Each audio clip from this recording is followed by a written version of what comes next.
Hello guys, welcome to Indian affairs. I hope कि आपका आज का दिन शानदार हो और लाइफ में आपके जो भी गोल्स और टारगेट हैं आप उनको सक्सेसफुली अचीव करें। बढ़ते हैं पिछले 24 घंटों की सबसे इंपॉर्टेंट टॉप 10 अपडेट की तरफ। सबसे पहली अपडेट आ रही है जर्मनी की luxury car brand Mercedes Benz को लेकर, और ये भारत के लिए बहुत ही बड़ी गुड न्यूज है। अभी कुछ ही हफ्ते पहले मैंने आपको बताया था कि Tata Motors Jaguar land rover company के कुछ मॉडल्स की प्रोडक्शन भारत में शिफ्ट करने जा रही है, जिसके बाद अब रेंज रोवर कार्स भारत में 22% तक सस्ती हो जाएंगी। अब टाटा के इसी फैसले का आफ्टर इफेक्ट बाकी ब्रांड्स में भी देखने को मिल रहा है। दरअसल जैगवार लैंड रोवर एक लग्जरी कार ब्रांड की कैटेगरी में आता है एंड इनकी कार्स 70 से 80 लाख रुपए से स्टार्ट होती हैं और 4 से 5 करोड़ रुपए तक की होती हैं।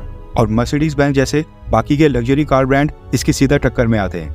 अब जब जैगवार लैंड रोवर की प्रोडक्शन भारत में स्टार्ट होगी, इनकी कार्स भारत में सस्ती हो जाएंगी, तो इस बात की हाई पॉसिबिलिटी है कि भारत के customers automatically Jaguar land rover की कार्स परचेज करें। अब अगर भारत में कार्स को सस्ता करना है तो इसका मतलब है कि भारत में कार्स की मैन्युफैक्चरिंग करनी होगी। अब तक ये Mercedes, BMW, Audi, Portia, Jaguar land rover, ये सारे लग्जरी कार ब्रांड्स जर्मनी और यूरोप से कार्स को भारत में लाकर यहाँ पर इंपोर्ट करके हमारी मार्केट में बेचा करते थे। लेकिन अब अपनी कार्स की कीमतों को कम करने की दिशा में मर्सिडीज बेंज ने एक बहुत ही बड़ा फैसला किया है। महाराष्ट्र की सरकार ने अनाउंस किया है कि मर्सिडीज बेंज महाराष्ट्र में 3000 करोड़ रुपए की इन्वेस्टमेंट के साथ एक नया मैन्युफैक्चरिंग प्लांट स्थापित करने जा रही है, जिसके बाद अब भारत के अंदर मर्सिडीज बेंज के कई सारे मॉडल्स की प्रोडक्शन स्टार्ट हो जाएगी। महाराष्ट्र की सरकार जमीन अलॉट करने और बाकी पेपर वर्क में मर्सिडीज बेंज के साथ पूरी तरह से कोऑपरेट कर रही है। और महाराष्ट्र के state industries minister Uday Samant ने जानकारी दी है कि उन्होंने जर्मनी में मर्सिडीज बेंज के टॉप एग्जीक्यूटिव्स के साथ मीटिंग भी कंक्लूड की है। माना जा रहा है कि महाराष्ट्र में प्रोडक्शन स्टार्ट करने से मर्सिडीज अपनी कार्स की कीमतें भारत की मार्केट में और भी कम कर पाएगी और जैगवार लैंड रोवर के साथ साथ बाकी लग्जरी कार ब्रांड्स की तुलना में अपनी कार्स की कीमतें ज्यादा कॉम्पिटिटिव प्राइस के ऊपर बेच पाएगी। भारत के लोगों के लिए खुशी की बात यह है कि टाटा मोटर्स के एक स्टेप के कारण अब बाकी लग्जरी कार ब्रांड्स भी वन बाय वन भारत की मार्केट में एंटर होने की तैयारी कर रहे हैं, जिसका फायदा न सिर्फ भारत के उन लोगों को होगा जिनके लिए कार्स और भी सस्ती होंगी, बल्कि इससे भारत में इन्वेस्टमेंट आएगी, हमारे यहाँ पर जॉब्स क्रिएट होंगी, भारत के एक्सपोर्ट्स बढ़ेंगे। इसके अलावा सरकार का टैक्स रेवेन्यू भी बढ़ेगा और बाकी कई सारे बेनिफिट्स होंगे। आज की सेकंड अपडेट आ रही है भारत के जम्मू कश्मीर से। पिछले कुछ दिनों से तो जम्मू कश्मीर आतंकी हमलों के कारण काफी ट्रेंडिंग के ऊपर चल रहा है, लेकिन इसी बीच पिछले कल जम्मू कश्मीर के लेफ्टिनेंट गवर्नर ने एक नया रूल लाया है, जिसके तहत जम्मू कश्मीर स्टेट में जितने भी स्कूल्स आते हैं, बीट गवर्नमेंट और प्राइवेट, आज के बाद सभी स्कूल्स की मॉर्निंग असेंबली की शुरुआत नेशनल एंथम के साथ होगी। यानी कि अब मॉर्निंग प्रेयर्स में राष्ट्रगान गाना अनिवार्य कर दिया गया है। इससे पहले जम्मू कश्मीर में इस तरह का रूल कंपलसरी नहीं था, जिसके चलते कश्मीर में कई सारे स्कूल्स में राष्ट्रगान नहीं गाया जाता था। लेकिन अब लेफ्टिनेंट गवर्नर के इस नए रूल को इंट्रोड्यूस करने के बाद अब जम्मू कश्मीर के सभी बच्चे स्कूल्स में अपने दिन की शुरुआत राष्ट्रगान के साथ करेंगे। आज की थर्ड अपडेट आ रही है भारत और चाइना को लेकर। जैसा कि मैंने आपको कुछ ही दिन पहले बताया था कि हर एक देश की एयरफोर्स में 1 या 2 फाइटर जेट्स ऐसे होते हैं जो कि बल्क क्वांटिटी में होते हैं, यानी जिनकी संख्या सबसे ज्यादा होती है। इंडियन एयरफोर्स में 270 के करीब Sukhoi Su-30 MKI fighter jet है और इनको ही इंडियन एयरफोर्स की बैकबोन कहा जाता है। चाइना को लेकर खबर आ रही है कि चाइना ने रशियन ओरिजिन के सभी फाइटर जेट्स को अपने 5th जनरेशन के stealth fighter jet Chengdu J-20 के साथ रिप्लेस करने का फैसला किया है, और न सिर्फ फैसला किया है बल्कि पूरी तरह से रिप्लेस करना स्टार्ट कर दिया है। रिपोर्ट के मुताबिक चाइनीज एयरफोर्स में अब J-20 फाइटर जेट्स को बल्क क्वांटिटी में कमीशन किया जाएगा। अभी 2 ही साल पहले चाइना में चेंगडू J-20 की production capacity 40 fighter jets per year थी, लेकिन अब इसको 2 साल के अंदर ही 120 फाइटर जेट्स पर ईयर तक बढ़ा दिया गया है। यानी अब चाइना में हर 3 दिन में एक नया J-20 फाइटर जेट मैन्युफैक्चर होकर कंप्लीट हो रहा है। चाइना ने टारगेट रखा है कि साल 2035 तक उनकी एयरफोर्स में J-20 स्टेल्थ फाइटर जेट की संख्या 1000 यूनिट से भी ज्यादा हो जाए। आपको याद दिला दूं कि भारत के पास एक भी स्टेल्थ फाइटर जेट नहीं है, और जो हमारा 5th generation stealth fighter jet का AMCA प्रोजेक्ट है वो भी जरूरत से ज्यादा लेट चल रहा है। आज की 4th अपडेट आ रही है भारत की ब्रह्मोस मिसाइल को लेकर। ब्रह्मोस मिसाइल के CEO और MD AD राणे सर ने अनाउंसमेंट की है कि भारत ने ब्रह्मोस मिसाइल्स में 83% की इंडिजिनाइजेशन अचीव कर ली है। दरअसल होता क्या है कि ब्रह्मोस मिसाइल की टेक्नोलॉजी काफी हद तक हमें रशिया से ही मिली है। ऐसे में इस मिसाइल की प्रोडक्शन भारत में तो हो रही है, लेकिन इसमें कई सारे कंपोनेंट्स और स्पेयर पार्ट्स रशिया से परचेज करने पड़ते थे। लेकिन अब सिचुएशन पलट गई है, क्योंकि कई साल पहले भारत ने ब्रह्मोस के कई सारे कंपोनेंट्स और स्पेयर पार्ट्स भारत में प्रोड्यूस करना स्टार्ट कर दिया था, और अब खबर निकल कर आ रही है कि ब्रह्मोस मिसाइल की 83% पार्ट्स हम भारत में मैन्युफैक्चर कर रहे हैं, जबकि 17% हमें रशिया से परचेज करने पड़ते हैं, जिनको रशिया से भारत लाकर यहाँ पर प्रोडक्शन लाइन में ऐड किया जाता है। भारत कोशिश कर रहा है कि जो बाकी के 17% पार्ट्स हैं ये भी हम धीरे धीरे भारत के अंदर ही मैन्युफैक्चर करें, लेकिन 83% की इंडिजिनाइजेशन को अचीव करना यह भी बहुत ही बड़ी सफलता है। और ये डिफेंस सेक्टर में आत्मनिर्भर होने की दिशा में बहुत ही बड़ा स्टेप है। जितनी ज्यादा इंडिजनाइजेशन उतना ज्यादा हमें रशिया के ऊपर से निर्भर नहीं होना पड़ेगा। आज की 5th अपडेट आ रही है कुवैत और भारत को लेकर।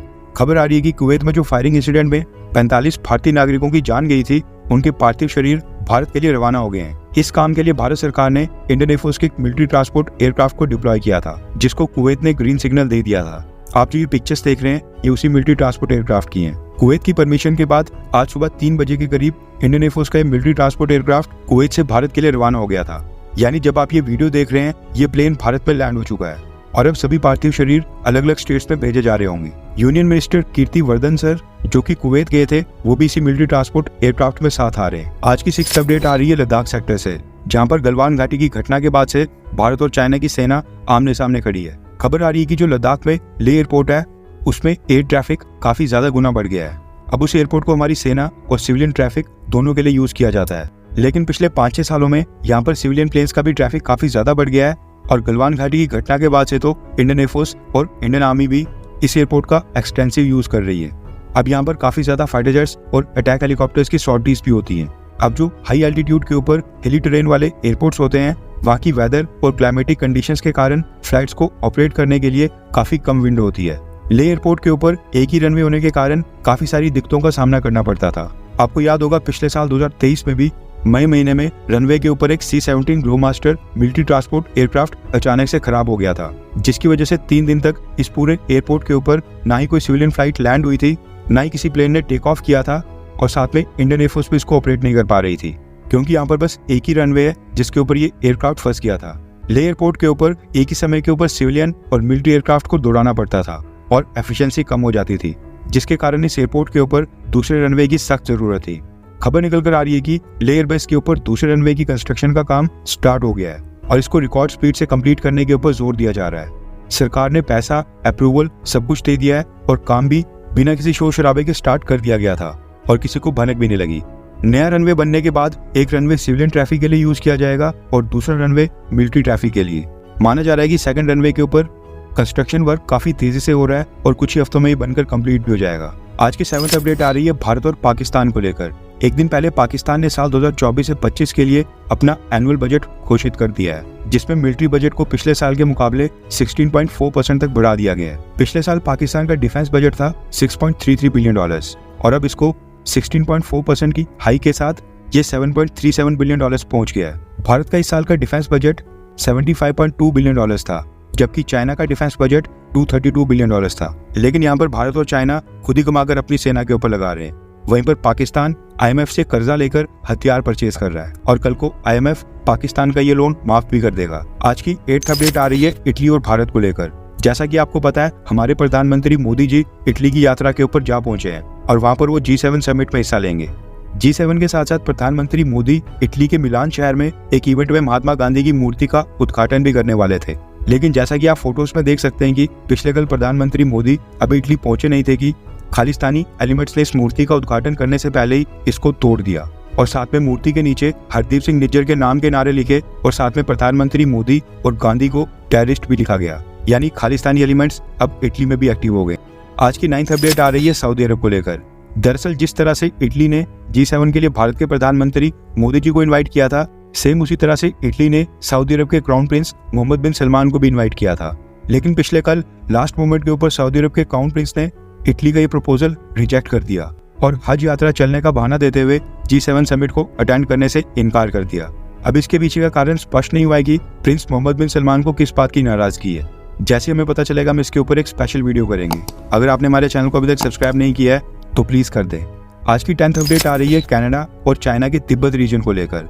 दरअसल कनाडा की पार्लियामेंट ने एक स्पेशल रेजोल्यूशन पास करके अपनी सरकार का ऑफिशियल स्टैंड ही चेंज कर दिया है। इस रेजोल्यूशन के मुताबिक कनाडा का मानना है कि तिब्बत के ऊपर चाइना का अधिकार नहीं है, बल्कि तिब्बत के लोगों के पास ये राइट टू सेल्फ डिटर्मिनेशन है। यानी अधिकार है कि वो खुद अपने भविष्य का फैसला करें कि उनको चाइना के साथ रहना है या फिर नहीं। इस रेजोल्यूशन के मुताबिक तिब्बत के लोग अपने रीजन की आर्थिक, सामाजिक, सांस्कृतिक और धार्मिक नीतियों को चुनने के लिए पूरी तरह से आजाद है, वो भी बिना किसी भारी दबाव के, यानी चाइना के दबाव के बिना। इसके साथ ही कनाडा ने इस मोशन में साफ तौर पर मेंशन किया है कि 14 दलाई लामा को जो अपना सक्सेसर चुनना है, ये डिसीजन उनका खुद का अपना डिसीजन होगा और अगला दलाई लामा चुनने की प्रक्रिया में चाइना को बिल्कुल भी दखल नहीं देनी चाहिए। वैसे देखा जाए तो ये कनाडा का एक वाकई में बहुत ही बोल्ड स्टेप माना जा रहा है। पहले भारत और अब जस्टिन ट्रूडो ने चाइना से इतना बड़ा पंगा ले लिया। आज के लिए बस इतना ही। जय हिंद, वंदे मातरम।